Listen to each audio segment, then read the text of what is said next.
I'm going to stop sharing and turn it over Thank you to so Nico. much. Let me get the sharing organized here. Can you all see my screen? Yeah. Let me go to full screen mode. Okay, is that working? It's great. Okay, perfect. Great. Thanks so much. So thrilled to be here. Thanks so much for the invitation and for the hosting. Really appreciate it. Really looking forward to the discussion. As mentioned, I'm Nico Larco. I'm a professor of architecture and design at University of Oregon, direct a couple different centers, and currently right now in the Netherlands. I'm going to be here for a few months working with TU Delft and TNO. What we're going to do today, Kaarin and I are going to introduce the book. I'm going to talk a little bit about the structure of the book and the framework, which is kind of underlying, and some of the uses of it. And then Kaarin's going to talk more specifically about kind of how we structured the individual chapters in the book and some ways that it's been applied. And we're hoping you all can apply it. So that's kind of the idea of what we're doing. So as an introduction, the whole impetus behind this book and the Sustainable Urban Design Framework that's underlies the entire structure of the book was this question of what is a sustainable place, or how do I make a place sustainable? And that is a tremendously complicated question because places are really different. So here you see on the top, that's Shanghai, and in the middle, it's Arizona, and the bottom is Libreville and Gabon. These are really different places in terms of climate, in terms of culture, politics, economics.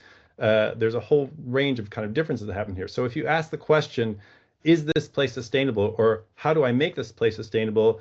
It's a complicated answer. There's a lot of different pieces of what we consider sustainability at the urban design scale. I often like to say that we're somewhere where architecture was maybe 20 or 30 years ago in terms of understanding all the different parameters that end up making sustainability happen at the urban design scale. But it's everything from transportation infrastructure, stormwater issues, ecology. There's a whole range of different things that make this all work. And the question is, what are the most important parts? How do we understand this as a whole? Those kinds of things. In doing the research around this project and for this book, we looked at a ton of different sources, over 1,000 different sources. And the wonderful thing is there's fantastic research information, professional best practices out there. Here, this is just a small slew of some of the resources that we use for this. The problem is that most all of this is very siloed in these individual disciplines, individual practices. And that kind of creates two problems. On the one hand, there's a lot of jargon and I'll say like internal knowledge about how to do these things. And the second problem of it being siloed is that there's not a whole lot of places where you can start to understand the relationship between how a stormwater swale might actually work with bike infrastructure, might work with habitat. And so understanding the relationships between these different disciplines and these different silos is really problematic. And again, this is a lot of the impetus behind the work.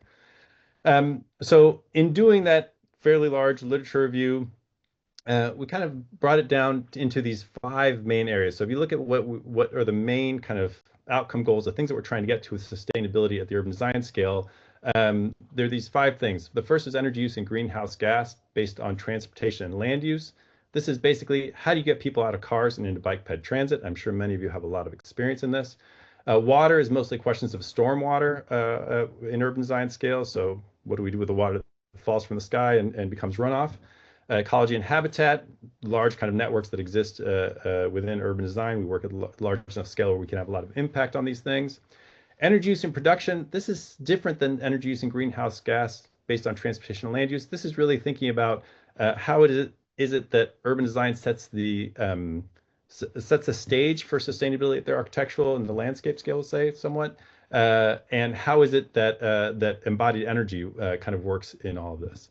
And then equity and health, we're talking about things like how it is that the built environment affects affordability, accessibility, physical activity, safety, and social mobility, right? So if we think of these as, hopefully none of these sound too surprising, but if we think about these things as some of the main outcome goals we have for sustainability in urban design, what we've done then is said, well, as urban designers, we typically work at these different scales. The region and city scale, the largest metropolitan scale, district neighborhood, and then block, street, and project parcel are similar scales. It's just that block, street is typically what we think of as the public sector realm, and project parcel is typically what we think of as the private sector realm. So if you do this and you organize kind of these outcome goals and these scales, what we've done then is organized around 60 sustainable urban design elements. These are specific physical things that you can do in the built environment based on these different scales and these different outcome goals. So Kira, if you're able to add the link that I had sent, the link that Kira is going to put into the chat takes you to a site where you can download this as a PDF, and you're free to use it for however it is it could be helpful to you. But the idea behind this is this helps organize, if we're interested in a specific outcome goal, this tells you all the things that need to happen at the different scales to help make that actually become a reality. Or you can think about it if you're thinking we've got a project at a specific scale, here's all the different questions that maybe we should be asking, right, across these different outcome goals, and we can think about synergies, and we can think about potential conflicts that exist.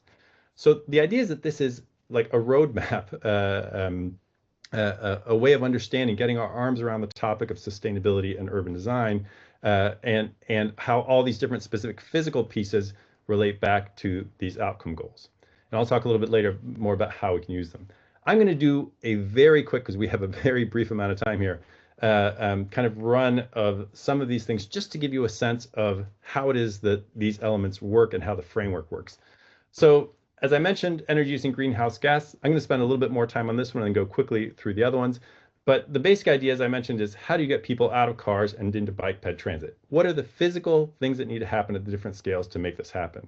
So we're talking about things at the largest regional scale, like compact development, making sure that things are close and you have like density, proximity, robust transit networks, robust bicycle networks at the largest scale, balanced vehicular networks, and that you've got a regional land use mix that works so that you don't have all your, for instance, industrial sites in one area and all your residential sites in another area, but that and all your commercial sites in another area, but that somewhat across the region, those things are mixed.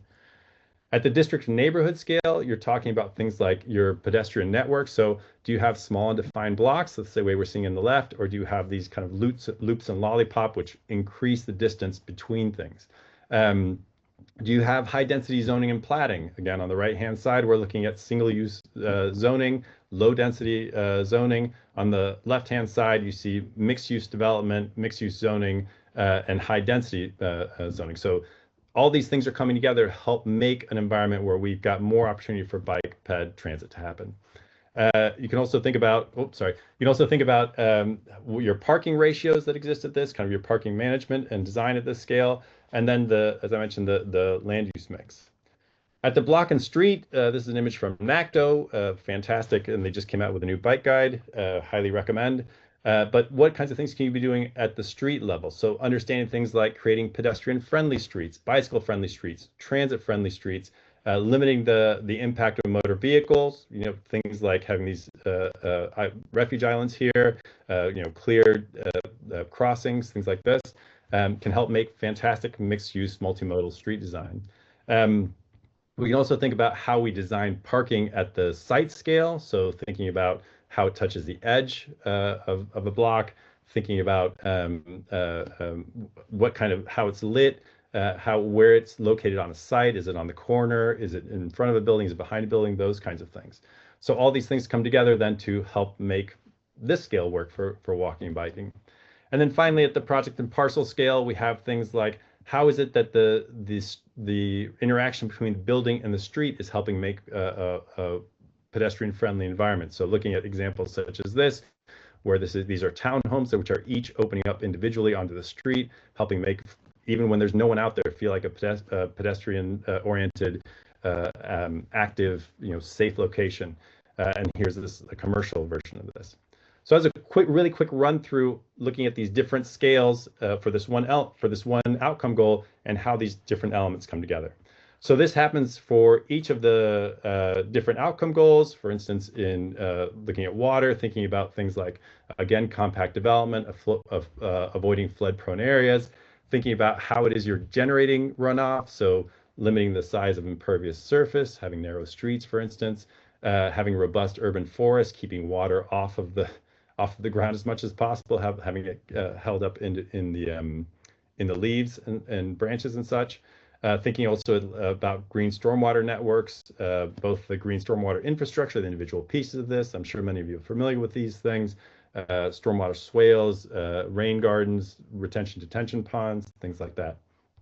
Ecology and habitat, we're thinking about things at the highest scale, like a robust ecological network, ecological corridors and patches. That's what you're looking at on the right-hand side.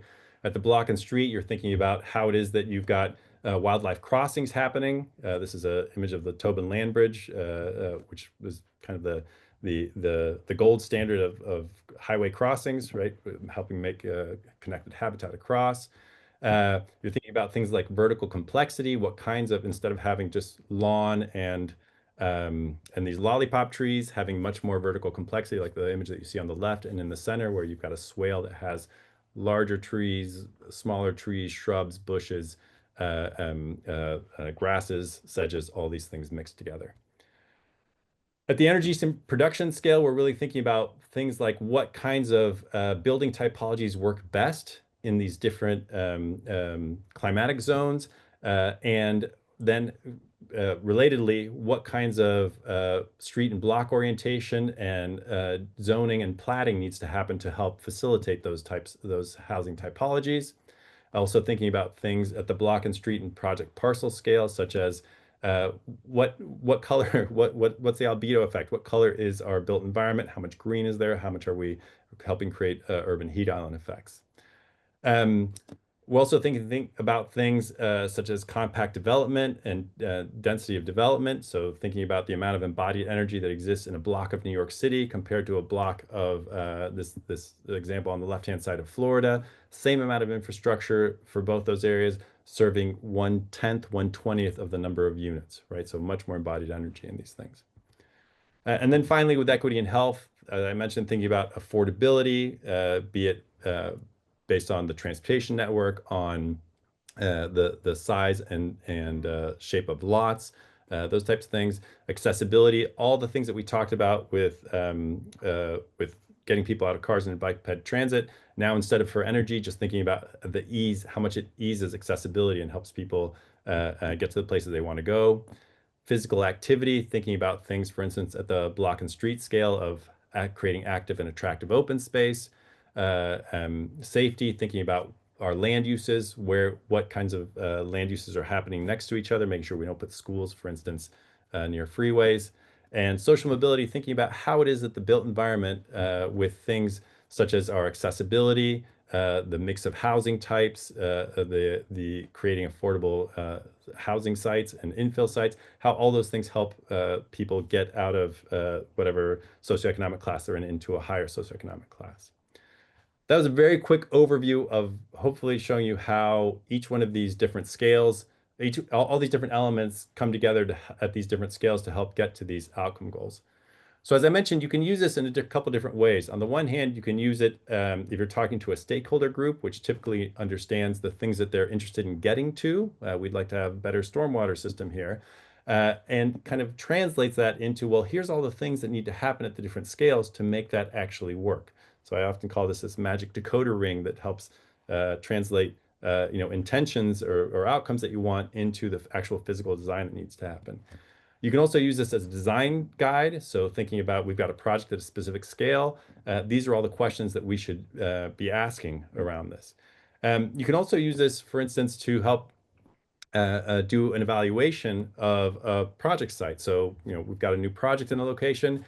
How are we doing on each one of these things? If the question is, can we make this more sustainable? Well, where are we at, right? You can do an evaluation of each one of these elements for your area, for your site and the surrounding site. Is this working really well? Is this somewhat okay and we can improve it? Or is this going to be really challenging? So it helps you understand how you prioritize, what might be low-hanging fruit, and helps you talk to your clients and to your stakeholders about this. So you can use this as a design tool to understand what questions to ask. You can use it as this existing conditions evaluation assessment tool. You can use it for stakeholder engagement. As I mentioned, stakeholders typically know the things on the left side of the framework, and it helps translate how you do that, how you understand what has to happen physically. And then it helps you understand your design team composition. You can do an analysis of your own firms, your own work environments to see who knows about each one of these things. Do a self-assessment of, I know a lot about this element, less, nothing at all. And it gives you a quick landscape of how your firm or your project might be prepared to deal with sustainability topics. So that was a quick overview, but basically that framework, which again tries to get your arms around this topic of sustainability and urban design, is the backbone of the book. The book is organized around this. Each one of the specific elements that's in the framework is its own chapter, and Kaarin's going to talk a little bit more about that. So I will pass it on to her.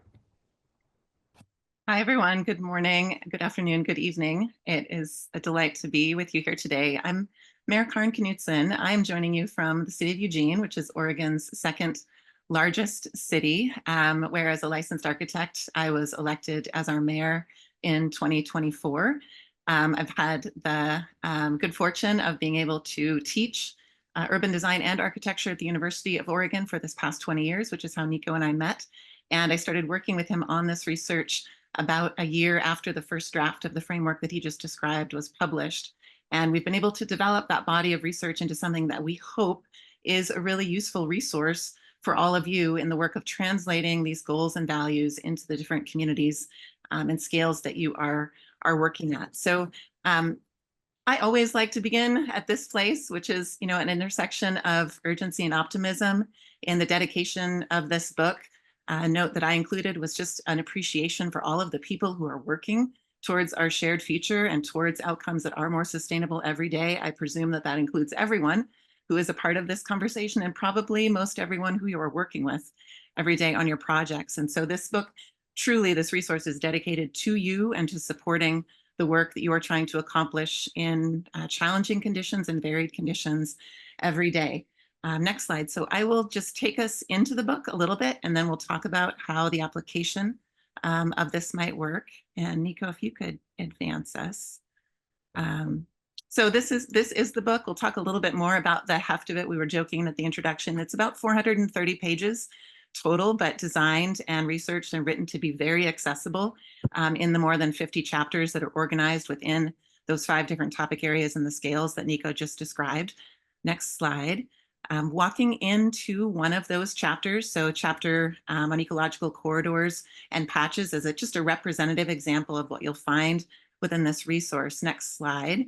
So each chapter begins with an introduction, a summary that we just hope will allow you to have a basic understanding of what this urban design element is and why it's important, why it might be integral to the design response that you're presenting, as well as on the left in every case with every chapter, a representative image that tells you something about the scale, but also about how the successful implementation of that urban design element has looked in different conditions.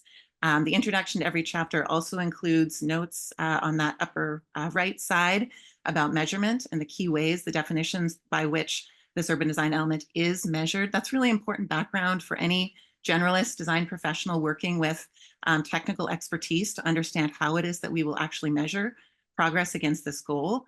And then at the bottom of every introduction to every chapter, an overview of the related elements so that you understand how this element influences other urban design responses and is influenced by other urban design responses or urban design context, and the challenge of implementation in both greenfield development or in a retrofitting infill condition. Really interesting to capture that information because oftentimes in community conversations, it's hard for the public to track and for design decision makers to track the difficulty of implementation and the complexity of implementation in different contexts. Next slide. Each chapter also includes at the outset another overview image that pulls out and keys a handful of the particular elements that you might see with the implementation of this urban design element, as well as a description of the recommended approach in comparison to a more typical approach that you might see.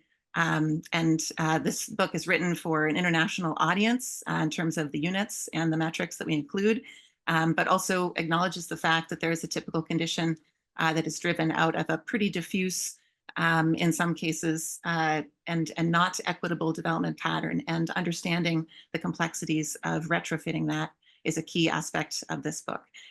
Every chapter also includes a number of diagrams to help visually communicate this information, as well as the background and the importance of each element to help you know what the peer-reviewed research has said about this work, why it will matter in your projects to deliver outcomes, and what other background you might need in order to be conversant in your design conversations with people who hold more technical expertise in that particular sub-area of work. And ecology and habitat is a great example. It's one of the reasons why I pulled this chapter to share with you all, where the depth of scientific and science-based research is extraordinary, and pulling that up to the level that it can be understood and applicable in urban design projects, and the outcomes and the positive benefits of that is a huge opportunity for us in projects across cities, across scales.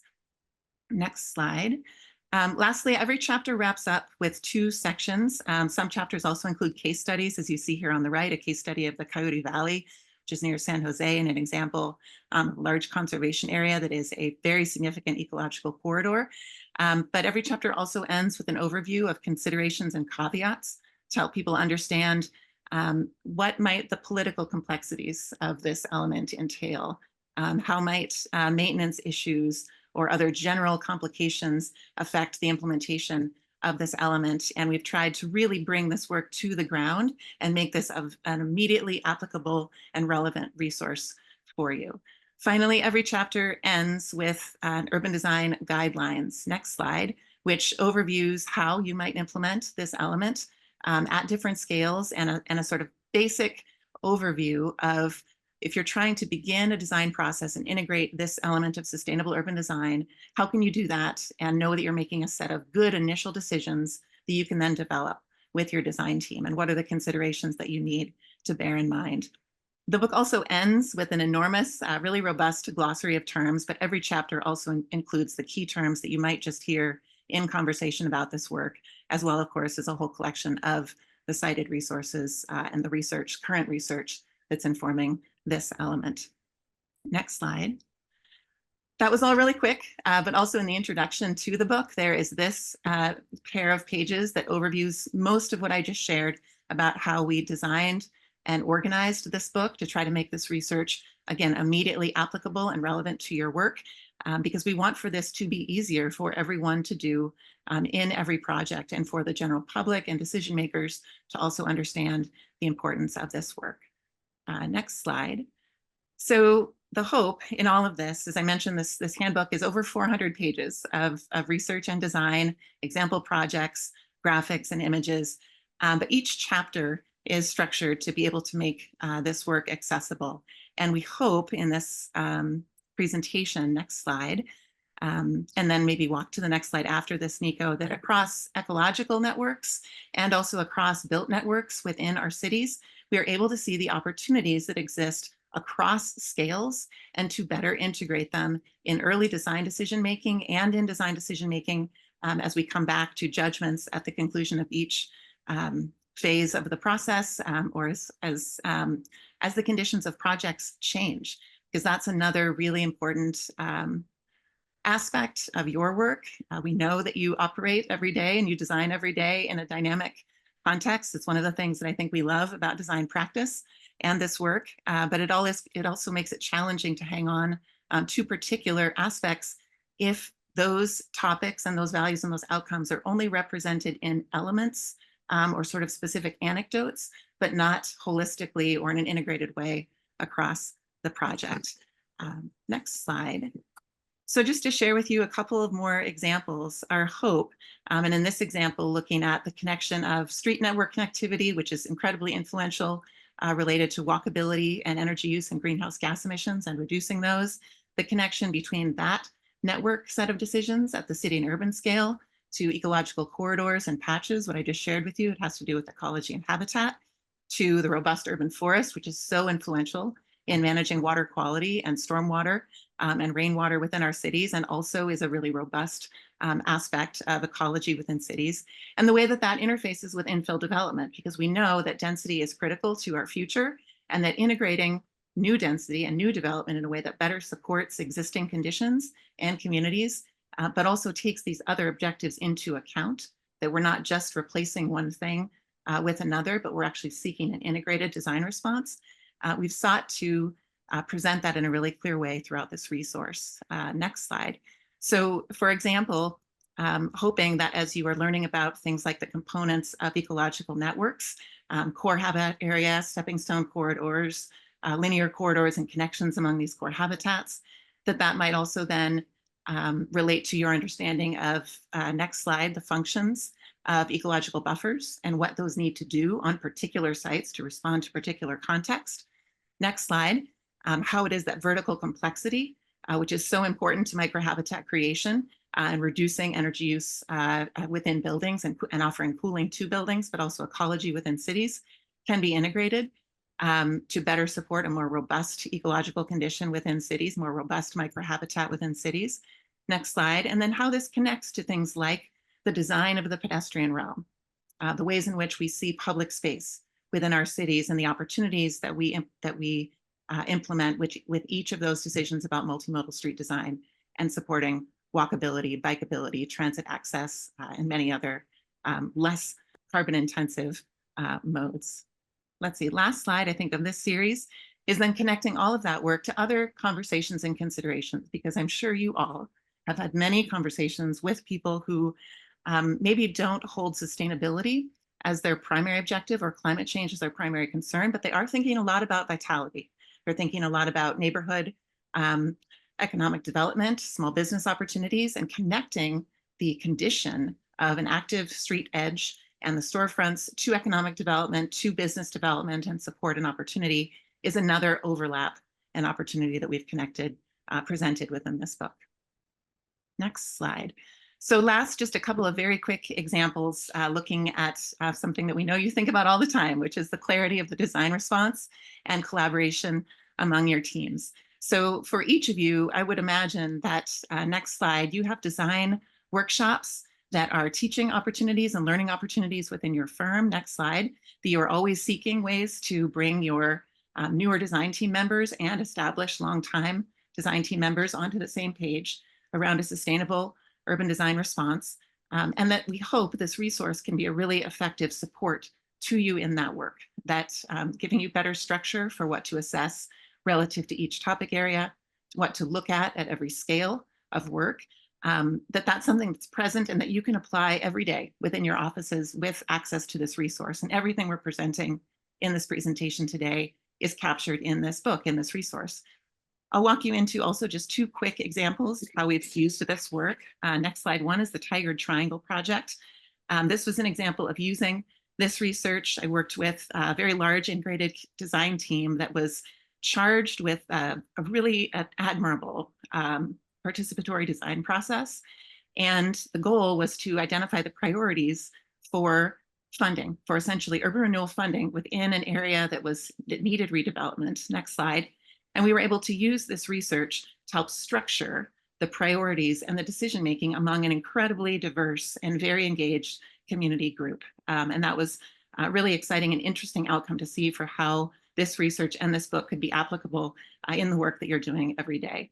Another quick example is from a Catalyst project. This is Midtown Bozeman, Montana, and a Catalyst project along that corridor that was looking at a new site development, but was ending schematic design and wanted to loop back and look at the opportunities in the urban design response that might still be on the table.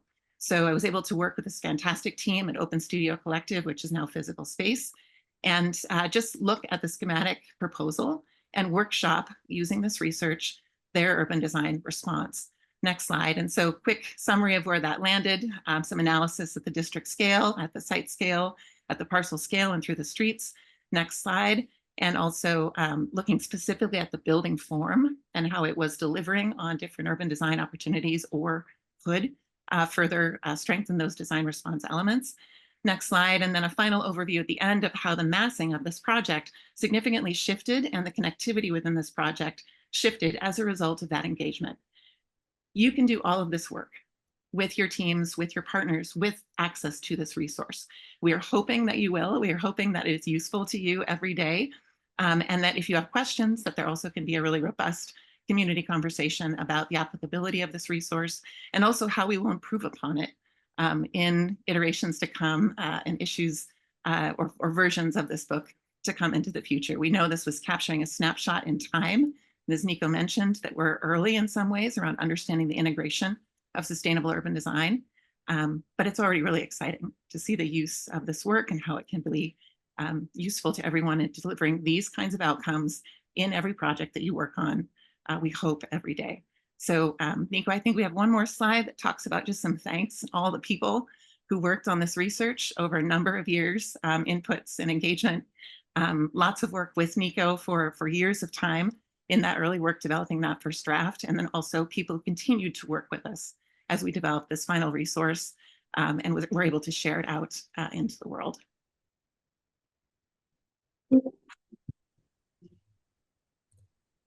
Fantastic. Thank you so much, Nico and Kaarin. Now, Tim, I'd love to turn it over to you for a couple of questions. And if I think if everyone's good with it, Nico, let's go off of screen sharing. Perfect.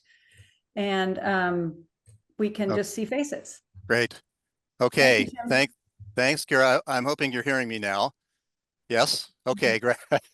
Well, that was wonderful. It was such a pleasure actually to hear you all describe it.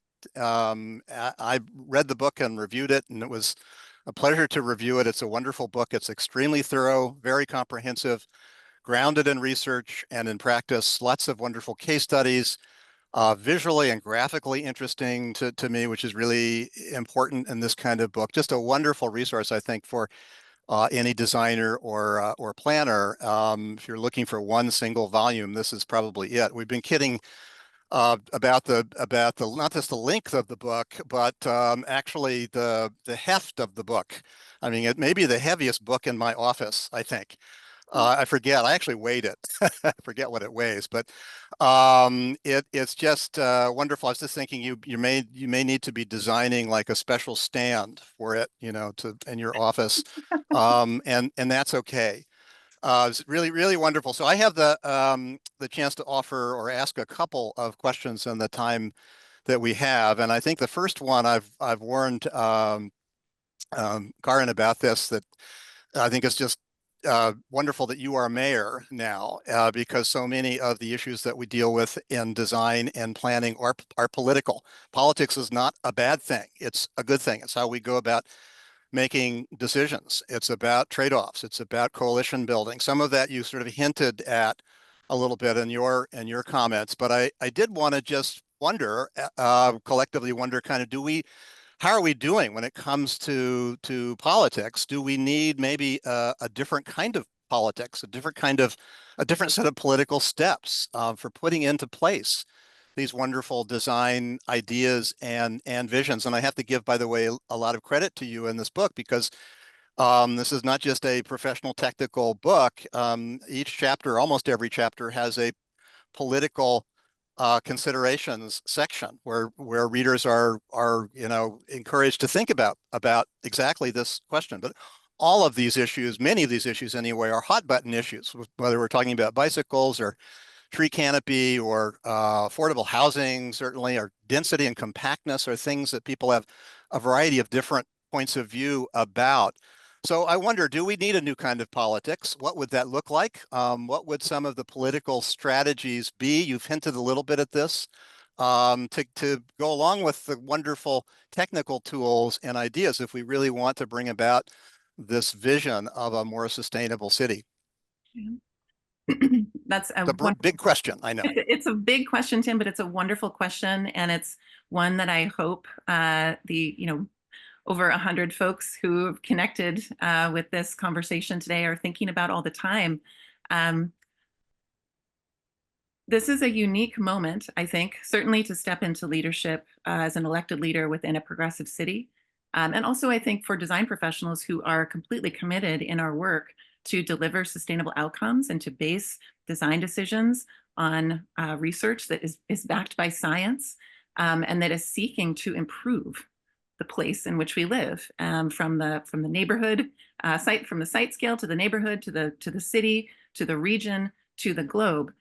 I think when you ask about a new kind of politics, and Kira and I talked about this a little bit on the Designing the Future podcast that conversation we shared, there's I think an enormous opportunity for design professionals who are trusted advisors within our communities to be more engaged as educators and as solution finders at design scales that are larger than a project.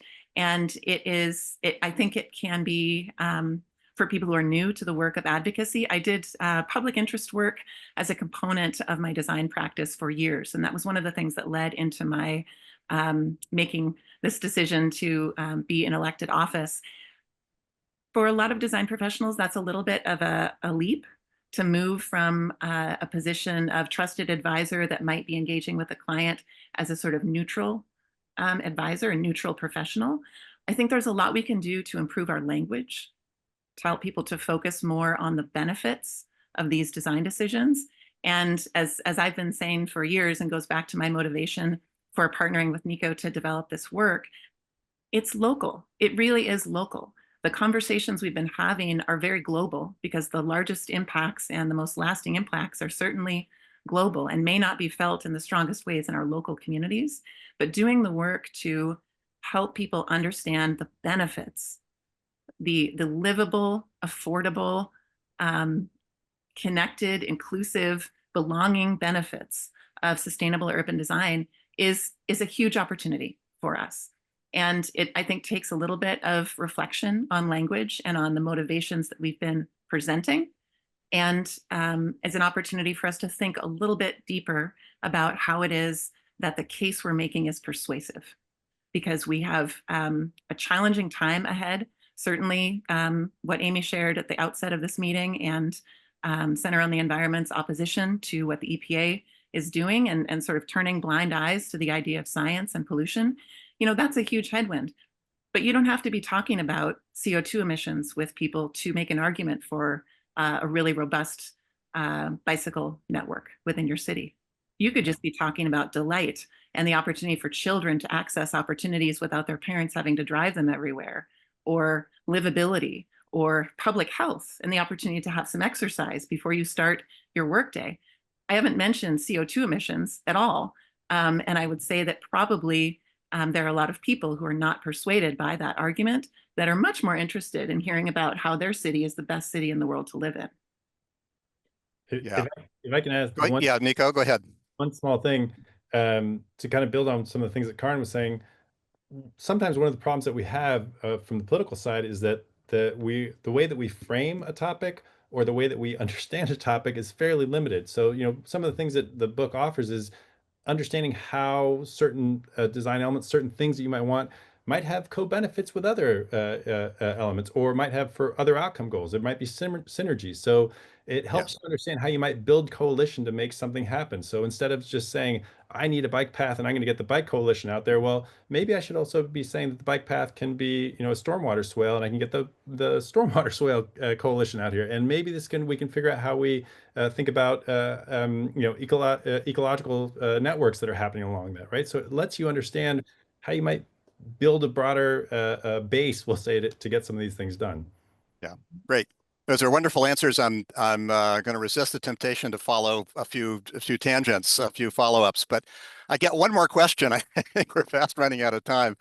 It was interesting. I didn't realize Nico was in the Netherlands today, and one of my questions was going to be about the generalizability of the recommendations and the you know, sort of design guidelines and so on. And you started actually today talking about different parts of the world. And so I think it's a really interesting question.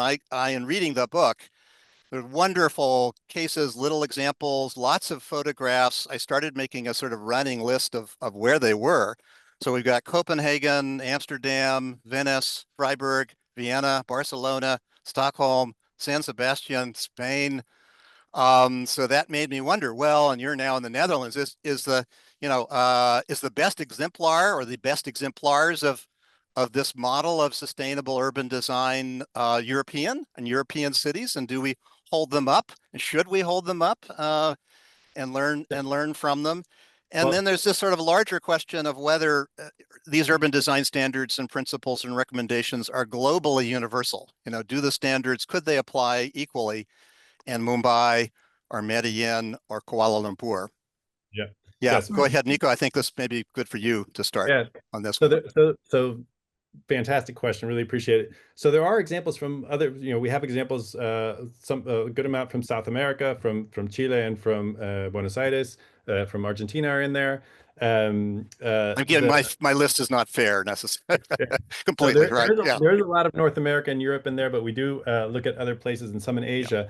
And so I should say, like, the idea behind this was not to make it prescriptive, not to say this is the specific type of urbanism that you need to make. It's to say these are the types of urban design elements that lead to these outcomes. And you, expert in New Jersey or in Bilbao or in Calcutta, what is it what's your context? How do these things fit in this location? So it really still needs an expert there. And what are the priorities of your community, right? And that might change in really different places. I'll give you an example that kind of put the question they were asking to the test. I was invited to give a talk in Dubai on these topics, and I said, well, okay, I should, even though we tried to make this really broad, the Dubai context is not one that I was tremendously familiar with, and the context is so different, everything from, ecology to climate to politics. And so I actually did the presentation more of like here's some ideas. How does this work? And what do you all think? And the response was tremendous. People, some of the things that doesn't make, not that it's wrong here, but it's not really an issue that we have to deal with. But these other things, this really works well, and this is how you do it in this context, and this is right. So the underlying, what are the main topics, I think are fairly consistent. How you might implement it specifically might vary more. Okay. Absolutely. Great. Kaarin, do you want to chime in about that, or? Well, I'll just say I was also looking through some of the great questions that are in the Oh, chat. yes, it's time to get to the chat. Yeah. I'll say, because I think there's a recurring question about the increment of change and what is the objective that we're seeking. And many times when I talk about this work and present this work, one of the questions that comes near the end is, so which city should we model ourselves after? Right. And the answer is model yourself after the better version of your city. Yourself. Like in the incremental improvement and the incremental development of places towards more sustainable outcomes. Those might be big leaps when it's politically feasible and has the community will and the resource behind it. Those might be small leaps. So there are a couple of really great questions in the chat from Tim and Dagmar. There was another above that I'm sorry I've lost because I was scrolling down about, well, should we just raise what's existing and then implement perfection? And I think the answer is no. You want to build from the strengths that you have. Understand that in some cases, change might be retrofitting to a completely new pattern of development on a site or in an area, but that there's an abundant opportunity for incremental improvement. And that's an area where, with all of our conversations about climate change, I think we might have lost the thread a little bit too much focus in this last 20 years from just, this is just my perspective, on a sort of perfectionism as the outcome, and not enough on how it is that we are actually adding up measurable, meaningful solutions at each opportunity over time, and that is really, really valuable. It matters. Every increment that we affect climate change matters. Every project that is better than the last generation of that project matters. So please be optimistic about your influence in this work. And we often said that with this work, the idea is for you to apply it in your specific context, however it is you can. If you have a client and a community that's like dense, mixed use, multimodal, great, fantastic. If you have a single family home development that you're trying to figure out somewhere out in the desert that's mostly auto-oriented, great. Let's figure out how we can make that as sustainable as possible. And the book hopefully can give you the tools to do that. Yeah. It definitely does. Okay. Kira, I don't know. Well, I was going to ask one more question that I think is sort of embedded in Tim's question a little bit, which has something to do with what you were just touching on, Kaarin, which is the single issue focus. And I mean, this is like siloed thinking is probably what's holding humans back most on all fronts in the world. But like from a political standpoint and from an urban design standpoint, how can we do better at looking for co-benefits. I mean, I think co-benefits is the whole point, right? You just touched on those, and there are so many things in this arena that have those, that where there are these different allies that we can get together with and be pursuing the bike lanes, not just for the sake of the bike lanes, right? I mean, so because I think what you end up with the housing people, housing and denser housing people against the climate people, and then I mean, which is totally unproductive. And then you end up with nothing, right? Like no forward motion. I mean, I'm being a little extreme, but those are the kinds of, it can feel that way though. I think you're right, Kira. It can feel that way. And for everyone in this conversation and the other people who I hope you'll talk with about this resource and this conversation, that understanding of your agency as a design professional is a critical takeaway. There is, I think, incredible opportunity. There's so much education and insight to sort of deep place that and the building culture that everyone in this conversation brings to their communities. And I think being a person who can share that, but also who is looking for partnership and can set aside maybe some solution aversion based on what might be perceived as sort of a superficial political difference, that there's actually a lot of ground that could be covered. Some of the public advocacy work that I've been a part of and the coalition work that I've been a part of, we were just very intentional about focusing on the 80% of agreement and not wasting time and energy on the 10% that was, you know, vehement disagreement, or the other 10% that was distracting disagreement, but really focusing on where we agree, where we can make progress, what we can do. And not surprisingly, because this is the second and third paragraph in our political conversations right now, you will find that your communities want things to be better. They just 100%. Need to understand how it is not just a political position and rhetoric. They want to understand, like, how does this actually help me have a better life? How does this help my kids, my parents, my friends, my community? And we hope this book helps you to do that. We hope you all also feel empowered in your community conversations to do that. And in some cases, the language may slightly change, but the intention and the outcome is exactly the same. Absolutely.